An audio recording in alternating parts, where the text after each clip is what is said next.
Hello everyone, c'est moi pour ma vidéo du dimanche. J'espère que vous allez bien et que vous avez eu une excellente fin de semaine.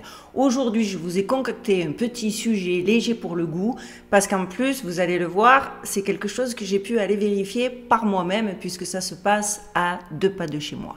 Vous savez que dans le cadre de mes recherches sur Bouvet, où je continue à être focus dessus, s'il n'y a rien eu depuis, c'est parce qu'à part des activités sismiques, j'ai pas de quoi faire une vidéo, mais je reste à regarder du côté de Bouvet. Bref, en tout cas, quand j'avais fait ce sujet, j'avais découvert une TikTokeuse américaine du nom de Glam Ham qui fait un boulot absolument remarquable. Il faut savoir que cette femme a fait, il y a quelques années, une expérience de mort imminente en 2012 après un grave accident et que depuis, elle est fascinée et s'est mise à étudier à peu près tout ce qui concerne les fréquences. De base, Glam Ham, de son vrai nom Nathalie, est une actrice, une comédienne, une scénariste pour le cinéma et la télévision, une peintre, et depuis son expérience de mort imminente, elle est devenue ce qu'on appelle un radiomateur. Alors, le radiomateur consiste à utiliser le spectre des fréquences radio à des fins d'échange non commercial de messages, d'expérimentation sans fil, d'auto-formation, de loisirs privés, de radiosport, de compétition et de communication d'urgence. Mais surtout, la radiomateur offre un vaste spectre de fréquences à explorer. Du coup, vous voyez le lien. Contrairement à d'autres systèmes de communication, les amateurs ont accès à de nombreuses bandes de fréquences, allant de très basses fréquences aux très hautes fréquences, ce qui permet une exploration approfondie et variée des signaux. Et justement, au détour de ces recherches, il a été apporté à son attention une très étrange et très inquiétante concentration de fréquences à Las Vegas. Je vous le disais, à exactement 20 minutes, les amis, de chez moi. Une activité connectée à la sphère, cette toute nouvelle salle de spectacle sphérique qui a ouvert ses portes en 2023. Et vous allez voir, le sujet, moi, il m'a transporté, pour pas dire autre chose. Mais avant de rentrer dans le vif de notre sujet, je voudrais remercier mon partenaire du jour, dont je vous avais déjà parlé. Il s'agit de cette marque qui bouscule les codes des chaussures de sport, One Mix. Ils m'ont envoyé une nouvelle paire de chaussures. Regardez, vous êtes en train de la voir en vidéo et je crois que je les adore encore plus que les autres. Si vous ne connaissez pas encore One Mix, c'est une marque originale venue de Chine, créée par des passionnés de design et de technologie. Leur concept, pourquoi se poser des limites quand on peut dire why not et créer des chaussures uniques, à la fois stylées et ultra confortables, je vous promets. Ce que j'aime chez One Mix, c'est leur souci du détail. Avec des années d'expérience dans la fabrication de chaussures haut de gamme pour les marchés européens et américains, ils combinent recherche, innovation et savoir-faire. Leur équipe passe des heures sur les lignes de production pour s'assurer que chaque paire soit adaptée aux jeunes générations avec un design artistique et une ergonomie parfaite. Et franchement, rapport qualité-prix, je ne pense pas que vous puissiez trouver mieux sur le marché. Moi, avant de vous en parler, je les ai testés et je les valide à 1000%.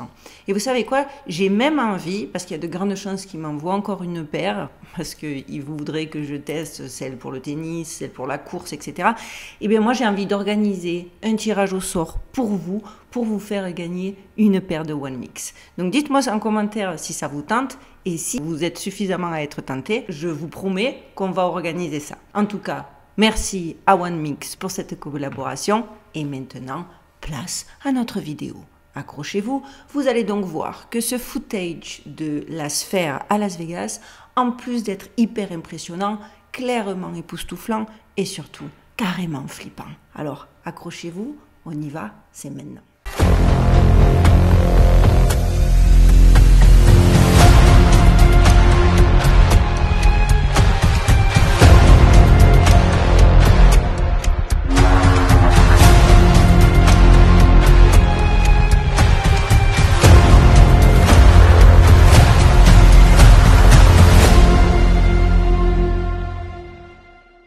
Alors forcément, quand j'ai vu donc la fameuse vidéo de Glam Ham, j'ai voulu en savoir plus. Et je me suis rapidement rendu compte qu'elle n'était pas la seule, loin s'en faut, à avoir signalé des choses vraiment énigmatiques connectées à la sphère cette dernière semaine et même qui remontent à genre 2-3 mois. Et qui vont au-delà de simples fréquences, puisqu'il s'agit carrément de messages subliminaux.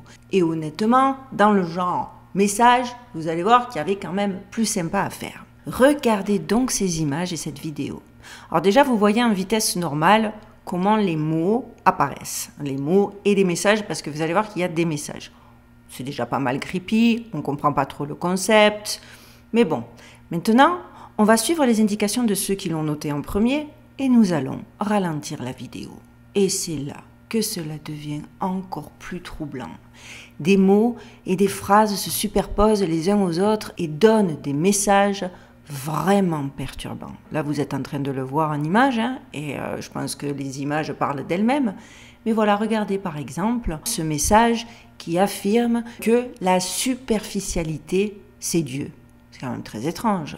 Ou encore, rappelez-vous de ce dont vous rêvez. Ça et ça, dites-vous que c'est un démarrage en douceur. Hein. Je ne passe pas par les plus abrupts. Là, je vous fais ceux qui captent l'attention, mais bon, rien de fou. Mais si tu continues à regarder et que tu ralentis encore plus la vidéo, les choses deviennent beaucoup plus sérieuses. Et tu vois des phrases comme « vous êtes une victime »,« vous êtes une victime de la colère de vos parents », puis des mots, alors de prime abord, on a l'impression qu'ils sont aléatoires, mais comme « Japon », puis « chaos », puis « je veux tout », chevauché par le mot « mort », suivi de « la mort est inévitable », puis d'un coup, en gros, t'as « kill », donc « tuer » qui apparaît, et le mot « tuer » chevauche le mot « bébé ». Et alors là, c'est quand même, ça commence à, enfin moi personnellement, c'est là que ça commence à me faire dresser les poils sur les bras. On continue, parce que oui, c'est pas fini.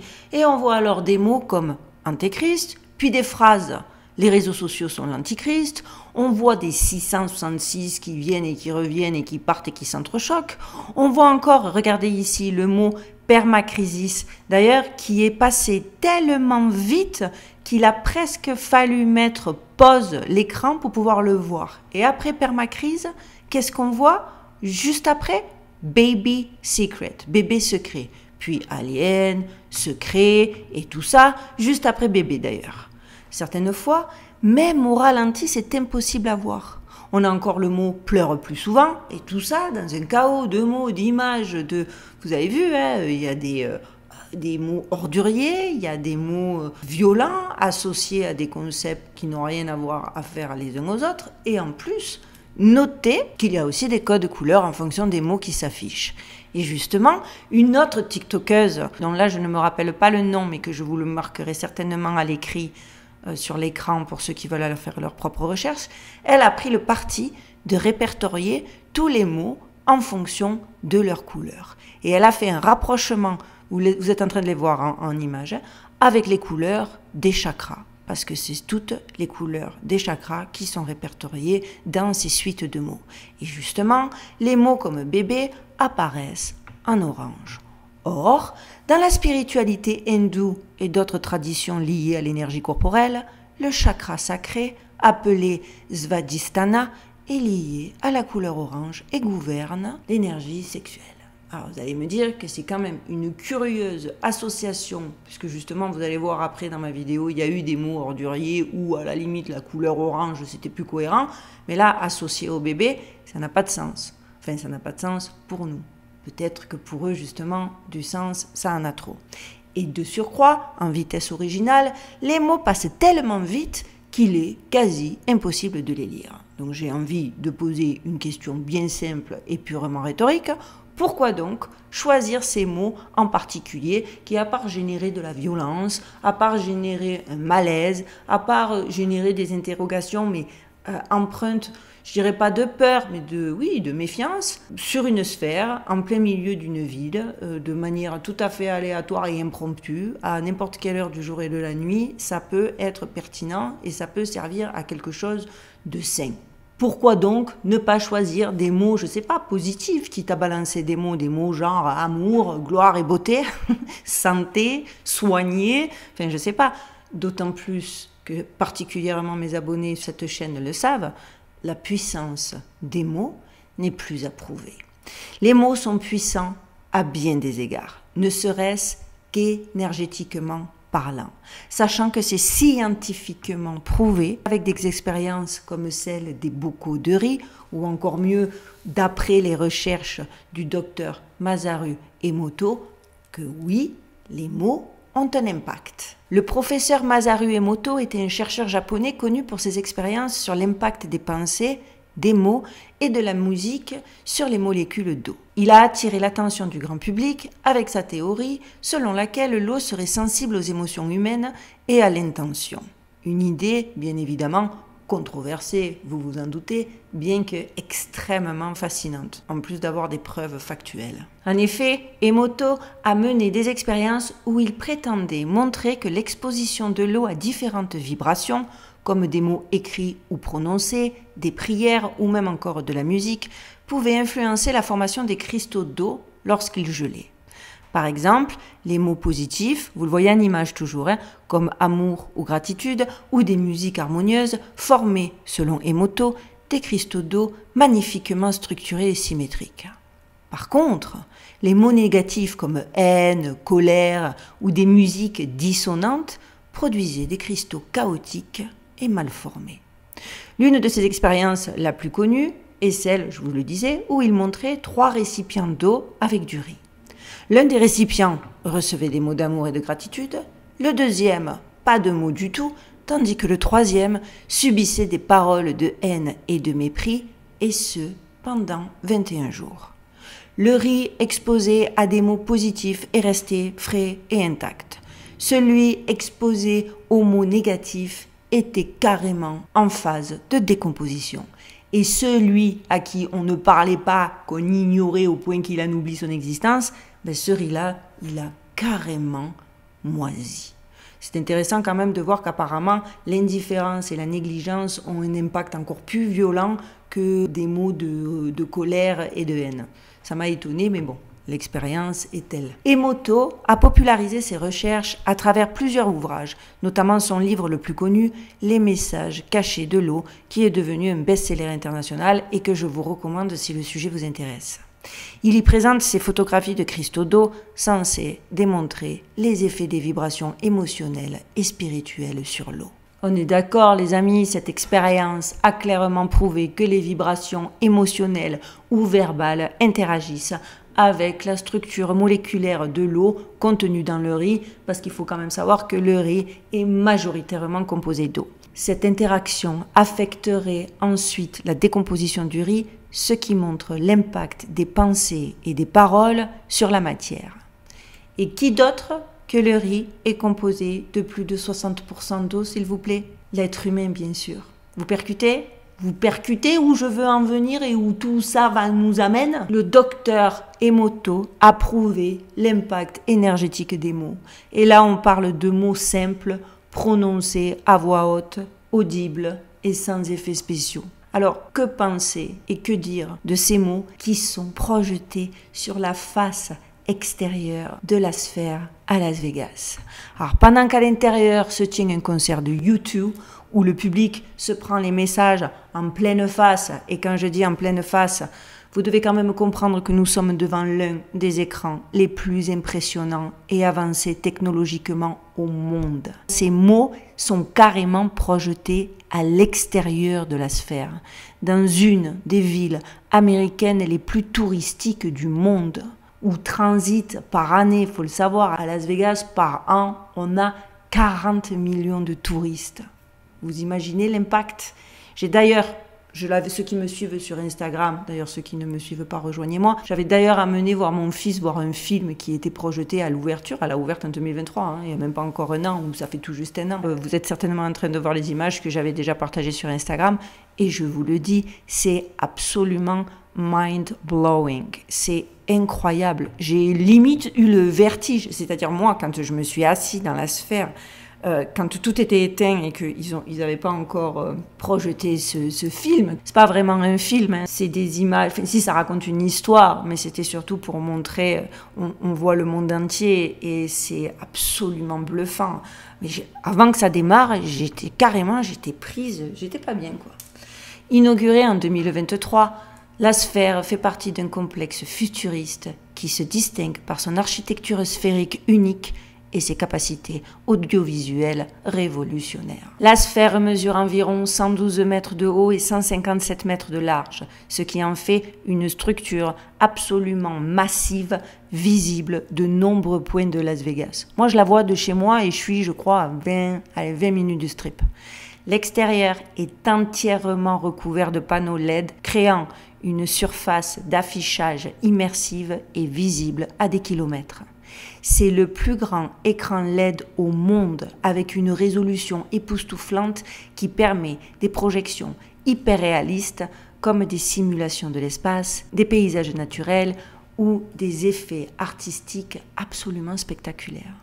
À l'intérieur, la sphère offre une expérience audiovisuelle à couper le souffle grâce à un écran enveloppant de 16K qui entoure le public.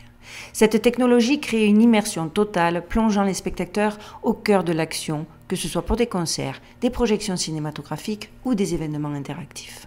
En plus de l'affichage visuel, la sphère est équipée d'un système audio avancé qui délivre un son directionnel et synchronisé avec les vibrations des sièges pour une immersion sensorielle complète. Cet auditorium peut accueillir environ 18 000 personnes, ce qui en fait un lieu idéal pour des événements à grande échelle. Vous l'avez compris, la sphère est bien plus qu'une prouesse architecturale. Elle marque un tournant dans la manière dont les événements sont vécus. Elle redéfinit l'expérience de divertissement en combinant des innovations dans les domaines de projection visuelle, d'acoustique et de technologie immersive. Quel meilleur endroit pour diffuser des messages subliminaux. Et donc, pendant que vous êtes à un concert de YouTube, Focus est déjà soumis à certaines fréquences musicales, compte tenu que vous êtes à un concert, et bien sûr les égrégores de répétition, les symboliques, etc., avec une telle technologie de pointe que les vibrations résonnent profondément dans chacune de vos cellules, en plus que dedans, comme dehors, vous êtes bombardé à un rythme effréné, vous l'avez vu, de messages subliminaux, qu'on vient de découvrir, ou pas, pour ceux qui le savaient déjà, que les mots sont énergétiques, que les fréquences musicales le sont aussi, que l'on vient de voir que cela impacte de manière significative donc l'eau, et que nous sommes, nous, êtres humains, composés à 60% d'eau. Vous la voyez arriver la quenelle ou pas? Parce que moi, je la vois arriver bien frontale. Pensez-vous vraiment, les amis, que ces mots interfèrent avec nous pour notre bien-être et pour notre divertissement? Comme je le disais, si c'était le cas, on aurait des mots comme amour, gloire et beauté. Vous pouvez m'expliquer pourquoi quelqu'un souhaite diffuser sur un écran des mots comme celui que vous voyez actuellement en image, le mot war, qui veut dire en français, je vous l'écris en langage codé en dessous parce que c'est des mots que YouTube censure. Voilà un autre exemple. Donc, entre diffuser des mots d'amour et de bienveillance, toi, tu vas diffuser ça dans la ville la plus touristique des États-Unis. Sans raison, bien sûr, non? Vous le savez, c'est clairement ni le premier, ni le dernier événement artistique ou autre artiste qui se sert de ce genre de technique sur son audience. Rappelez-vous les décryptages que j'avais faits lors des concerts, par exemple, de Beyoncé, pour ne parler que de celui-là, son tour Renaissance, ou alors ma vidéo encore sur Travis Scott ou autre Taylor Swift, qui nous prouve que c'est un phénomène récurrent. Je vous mets les liens de ces vidéos dans la barre de description de celle-ci. Je tiens quand même à rappeler pour ceux qui ne l'auraient pas vu, donc que lors du concert de Travis Scott, des gens sont morts et qu'à celui de Taylor Swift, au-delà d'un malaise palpable, ressenti et de personnes qui se sont senties mal, il y a des gens qui ont littéralement perdu la mémoire. Je vous ai fait la vidéo, c'est hallucinant. Mais c'est-à-dire il y a des gens, ils ont oublié avoir été au concert. Il a fallu que des amis à eux le leur rappellent, ou voir, il y avait certains témoignages où c'est quand ils ont vu le montant du ticket du concert, parce qu'en plus les concerts ici, c'est pas donné, déduit de leur compte en banque, qu'ils ont réalisé qu'ils étaient au concert. Mais attends, mais vous vous rendez compte quand même, les gars, c'est pas...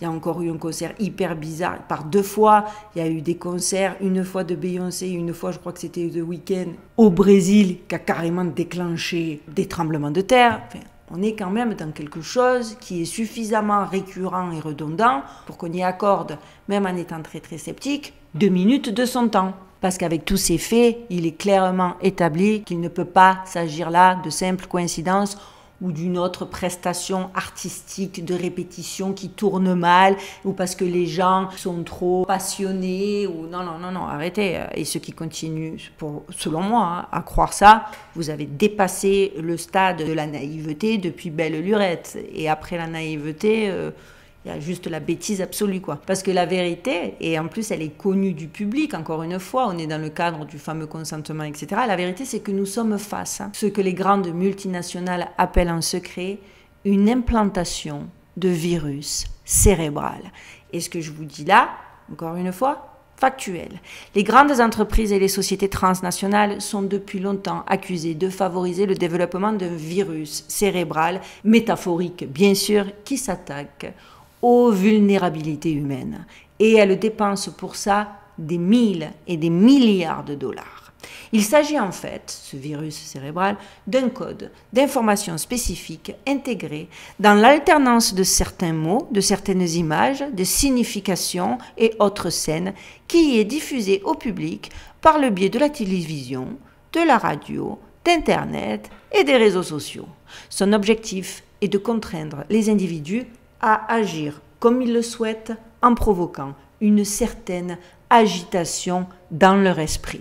Si la sphère est ce que je viens de vous décrire sur les messages qui sont régulièrement balancés dans la ville, dites-moi que j'hallucine. Dites-moi que c'est pas ça, que ça ressemble pas à ça et que ça ne rentre pas absolument dans cette définition. Parce que si les arnaqueurs téléphoniques, par exemple, qui nous parasitent et qui nous polluent, un individu en particulier, puisqu'on est en one-to-one, les politiciens et les sociétés transnationales injectent ce virus dans la psyché de nations entières.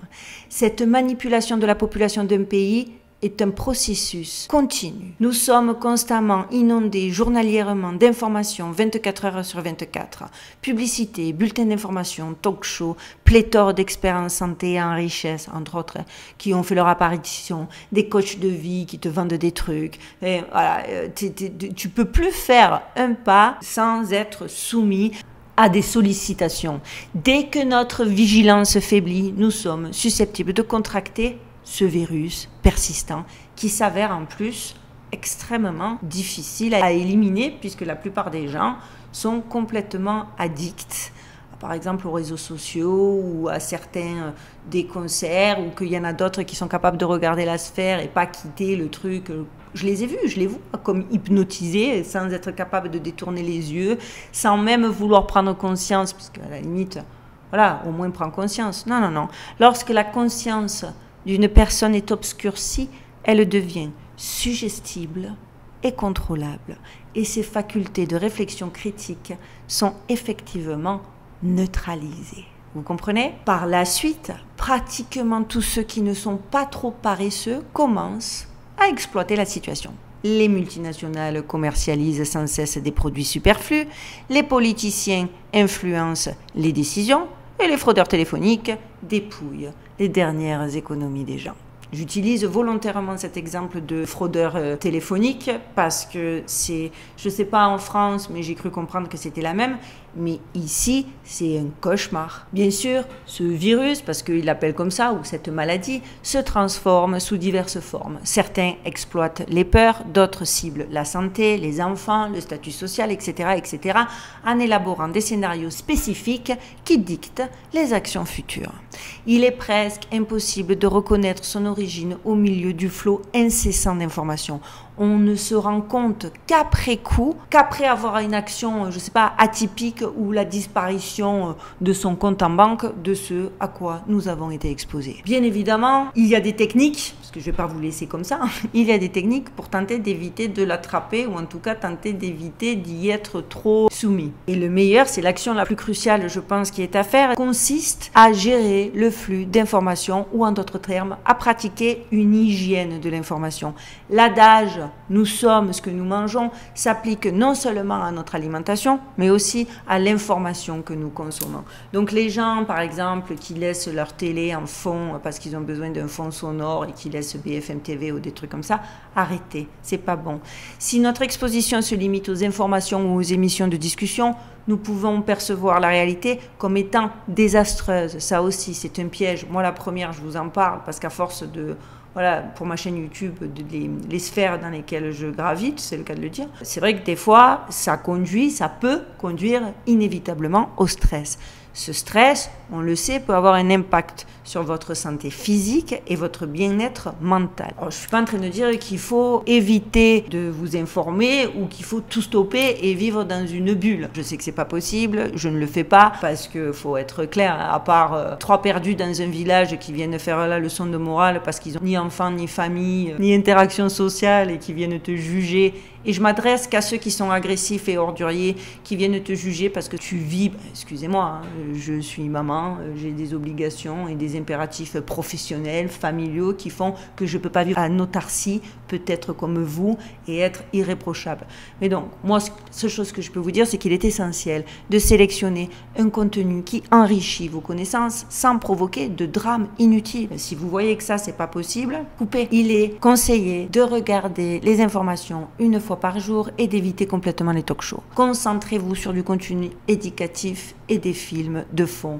Ou alors, quand vous regardez du divertissement, répétez-vous, je regarde un divertissement, ceci est faux, ceci est de la manipulation, juste je kiffe. Tu peux le faire. Nous devrions également forcément réduire le temps passé sur les réseaux sociaux, ça je pense que c'est hyper important. Adopter la phrase « nous sommes ce que nous mangeons en pleine conscience » parce que, regardez, si adopter la phrase « nous sommes ce que nous mangeons en pleine conscience » permet de modifier votre point de vue sur ce que tu laisses entrer dans ta vie, sur ce que tu vas manger, tu vois bien que le fait de prendre conscience de certaines choses t'aide à mieux les contrôler, à mieux les gérer et à en être moins impacté. Je le répète, mais parce que c'est vraiment important. Et des fois, je ne suis pas sûre de trouver les mots suffisamment pertinents pour en faire comprendre à certains la dimension. Aussi, un truc que les gens font pas et que c'est idiot, ne répondez au téléphone que si vous connaissez le numéro ou que si vous attendez un appel concernant un service que vous avez commandé. Ne soyez plus esclave de votre téléphone. Je vois des gens maintenant, ils sont en pleine conversation avec toi, ils vont couper la conversation avec toi pour répondre à un message qu'ils viennent de recevoir. Genre, c'est le truc ultime à faire, que le téléphone prévaut sur toute action en cours. Ça déjà, il faut arrêter. Désactivez aussi tous les emails marketing, parce que c'est vrai, on s'en fout, on se dit qu'on les effacera. Non, désactivez-les. Il y a toujours un lien de désabonnement au bas des emails. C'est tout petit, le texte généralement il est en tout gris, il faut plisser les yeux, mais il est forcément présent ou alors il est illégal.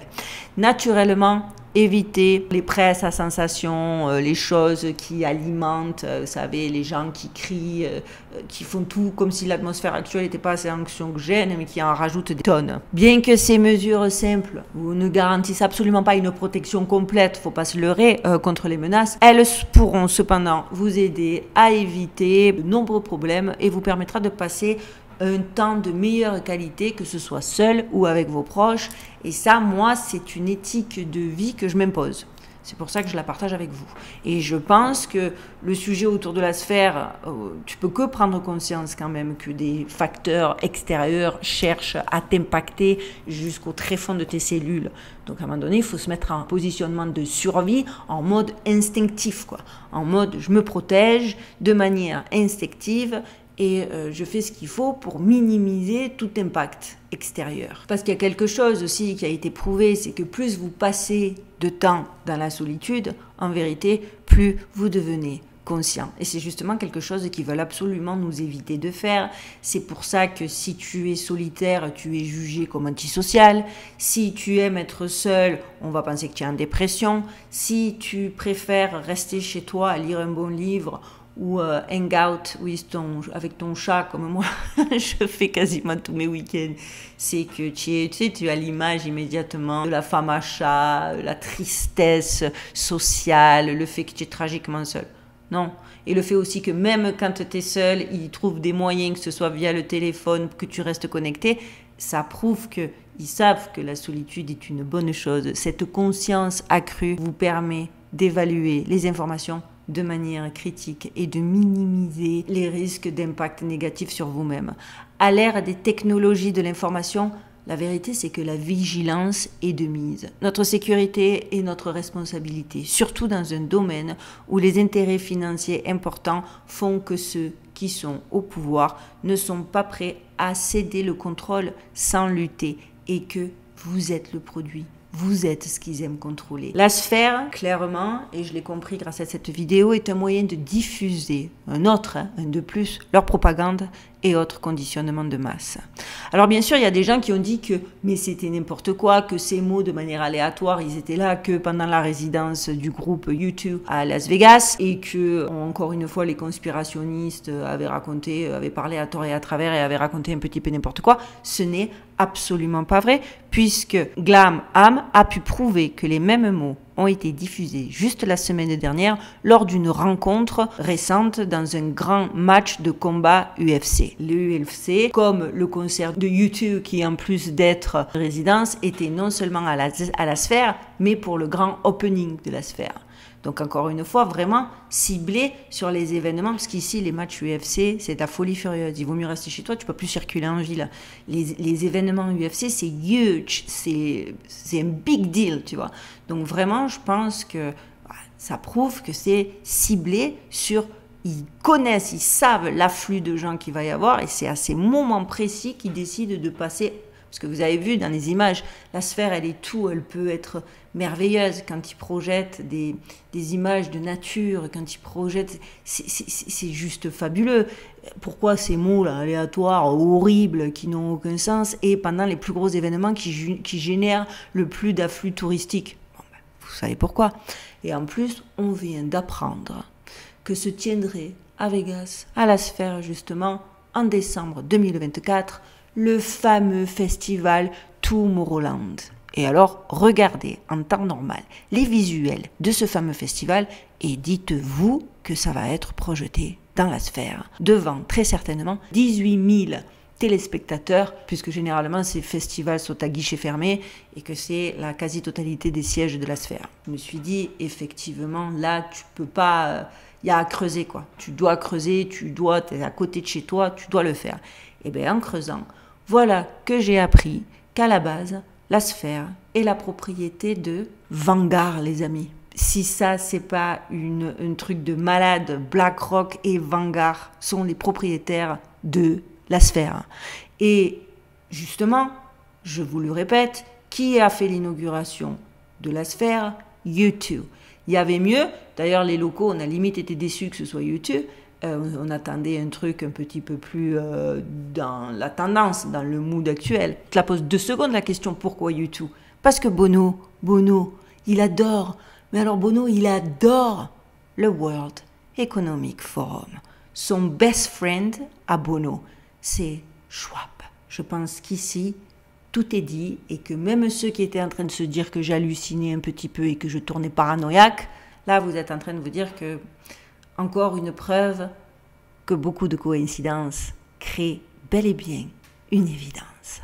Voilà les amis, j'espère que ça vous aura plu. Je voulais le partager avec vous parce que je me sentais seule devant ma sphère.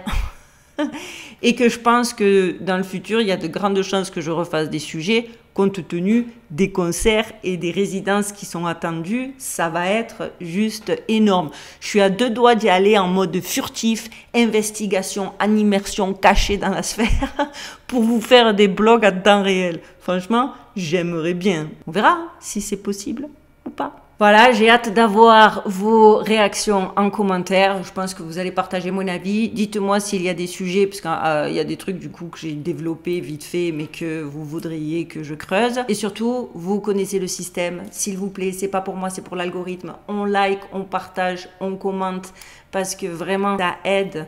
YouTube est en train un petit peu de plus en plus de pousser les petits créateurs comme moi à l'as, parce qu'il y a des gens comme Cristiano Ronaldo, il a explosé tous les records YouTube. Donc les petits créateurs, l'algorithme, il nous laisse un petit peu sur le teco.